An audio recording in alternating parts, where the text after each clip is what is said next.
ಇನ್ನು ನಿಯೋಜಿತ CM DK Shivakumar ಅವರನ್ನ ಎಂಬಿ ಪಾಟೀಲ್ ಅವರು ಭೇಟಿಯಾದರು. ಸಚಿವ ಸಂಪುಟದಲ್ಲಿ ಸ್ಥಾನ ಸಿಕ್ಕಿದ್ದಕ್ಕಾಗಿ ಎಂಬಿ ಪಾಟೀಲ್ ಧನ್ಯವಾದಗಳನ್ನು ಕೂಡ ಅರ್ಪಿಸಿದರು. ಸದಾಶಿವನಗರದಲ್ಲಿರುವಂತಹ ನಿಯೋಜಿತ ಸಿಎಂ ಡಿಕೆ ನಿವಾಸಕ್ಕೆ ಇವತ್ತು ಎಂಬಿ ಪಾಟೀಲ್ ಅವರು ಭೇಟಿ ನೀಡಿ ಅವರಿಗೆ ಧನ್ಯವಾದವನ್ನು ಸಲ್ಲಿಸಿದ್ದಾರೆ. ಇವತ್ತು ಡಿಕೆ ಜೊತೆಗೆ ಎಂಬಿ ಪಾಟೀಲ್ ಕೂಡ ಪ್ರಮಾಣ ವಚನವನ್ನು ಸ್ವೀಕರಿಸಲಿಕ್ಕಿದ್ದಾರೆ.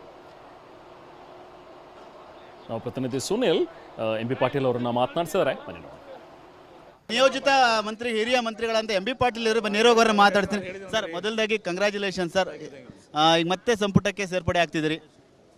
ಹೌದು, ನೀವು ಸಂಪುಟ ಆಗ್ತಿದ್ರೆ ಶ್ರೀಮತಿ ಸೋನಿಯಾ ಗಾಂಧಿಯವರು, ರಾಹುಲ್ ಗಾಂಧಿಯವರು, AICC ಅಧ್ಯಕ್ಷ ಅಂತ ಮಲ್ಲಿಕಾರ್ಜುನ್ ಖರ್ಗೆ ಅವರು, ಸುರ್ಜೇವಾಲಾ ಅವರು, ವೇಣುಗೋಪಾಲ್ ಅವರು, ಸಿದ್ದರಾಮಯ್ಯನವರು, DK ಶಿವಕುಮಾರ್ ಅವರು ಎಲ್ಲರೂ ಕೂಡಿ ನನಗೆ ಒಂದು ಅವಕಾಶವನ್ನು ಕೊಟ್ಟಿದ್ದಾರೆ. ಈ ಸಚಿವನಾಗಿ ಒಂದು ಹಿಂದೆಯೂ ಕೂಡ ನಾನು ಸಾಧ್ಯ ಆದಷ್ಟು ಸಮರ್ಥವಾಗಿ ಕೆಲಸ ಮಾಡಿದ್ದೇನೆ. ಮುಂದೆನೂ ಕೂಡ ನಾನು ಆ ಕೆಲಸವನ್ನು ಮಾಡ್ತೇನೆ. ನೀವು ಯಾವಾಗಲೂ ಹೇಳ್ತಾ ಇದ್ದೀನಿ, ನಾನು ಯಾವುದೇ ರೀತಿಯಾಗಿ ಆಕಾಂಕ್ಷಿ ಅಲ್ಲ, ಪಾರ್ಟಿ ಮೆನ್ ಅಂತೇಳಿ. ಅಂತ ಮತ್ತೆ ಅವಕಾಶ ಸಿಕ್ಕಿದೆ.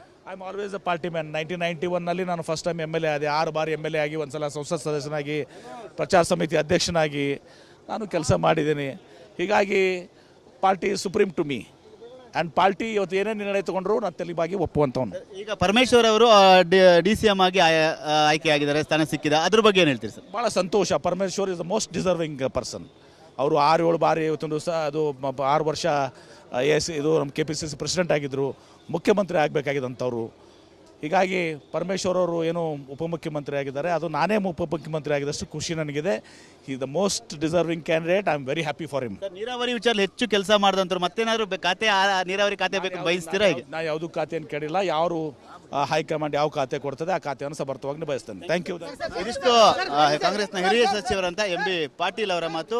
ಈಗಾಗಲೇ ಯಾವುದೇ ಖಾತೆ ಕೊಟ್ಟರು ಕೂಡ ನಾನು ನಿಭಾಯಿಸ್ತೀನಿ ಅನ್ನೋ ಮಾತುಗಳು ಕೂಡ ಹೇಳ್ತಾ ಇರೋದು. ಕ್ಯಾಮರಾಮನ್ ಸೈಯದ್ ಜೊತೆ ಸುನಿಲ್, TV9 ಬೆಂಗಳೂರು.